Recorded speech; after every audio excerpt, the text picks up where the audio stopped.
صحیح البخاری کتاب اذان کا بیان باب اگر امام لمبی صورت شروع کر دے اور کسی کو کام ہو وہ اکیلے نماز پڑھ کر چل دے تو یہ کیسا ہے؟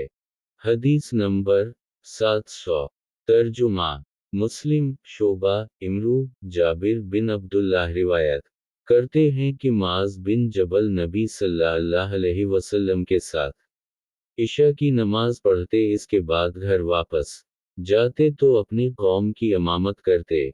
صحیح البخاری کتاب اذان کا بیان باب اگر امام لمبی صورت شروع کر دے اور کسی کو کام ہو وہ اکیلے نماز پڑھ کر چل دے تو یہ کیسا ہے؟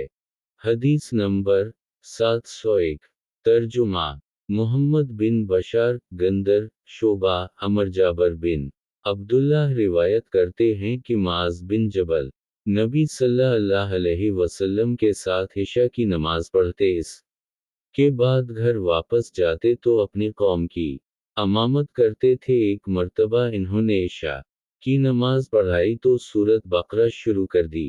ایک شخص چل دیا، اس سبب سے معاذ کو اس سے رنج رہنے لگا۔ یہ خبر نبی صلی اللہ علیہ وسلم کر پہنچی تو آپ نے معاذ سے 3 مرتبہ فرمایا کہ فتان فتان فتان، یا فرمایا کہ فاتن فاتن فاتن، اور آپ نے ان کو اوسط مفصل کی 2 سورتوں کے پڑھنے کا حکم دیا۔ امرو راوی کہتے ہیں کہ میں ان کو بھول گیا ہوں۔